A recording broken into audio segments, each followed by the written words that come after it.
The night of our third wedding anniversary, something strange happened. Colin was leaning against the headboard, reading through some corporate files. The lines of his profile were as sharp and unyielding as ever. I was just pulling the duvet back to get into bed when I suddenly saw a line of translucent white text hovering right above his head. It glided from left to right, like closed captions on a muted television. Why isn't she asleep yet? God, it's annoying. The text practically echoed in my head with his exact tone of voice, but his lips hadn't moved. I rubbed my eyes hard. The words vanished. Thinking my mind was playing tricks on me, I tested the waters. I shifted closer and gently looped my arm through his. Honey, would you come shopping with me tomorrow? I asked softly. Instantly, another line of text materialized above his dark hair, clinging to me every single day. Doesn't she ever get exhausted? Yet, out loud, his actual words were, we'll see. My hand, entirely on its own accord, slipped away from his arm.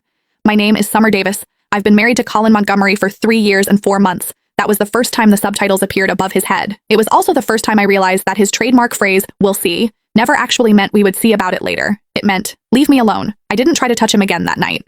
Colin flipped a page of his document, and another line of text drifted through the air. Finally, some peace and quiet.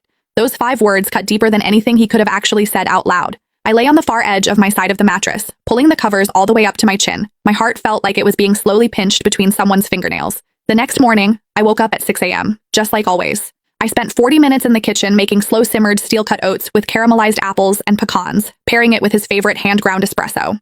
Colin came downstairs, impeccable in his tailored suit, and sat at the kitchen island.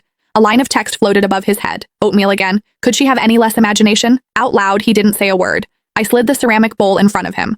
Colin, I let the oats simmer a bit longer today. The texture should be creamier than yesterday. He gave a non-committal hum. Above his head, who cares?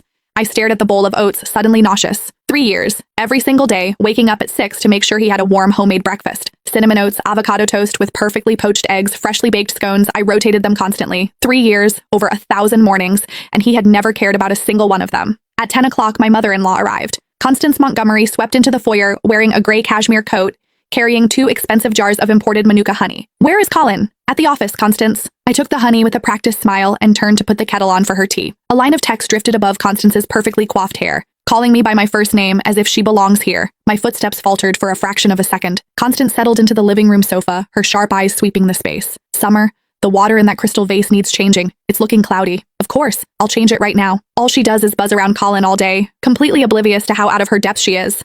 If her father hadn't saved my husband's life in that wreck, there is 0 chance my son would have ever married someone like her. The paragraph of text scrolled past, dense and suffocating. I stood at the kitchen sink, holding the heavy crystal vase. The faucet was running, the water spilling over the rim and rushing over my fingers. It was freezing.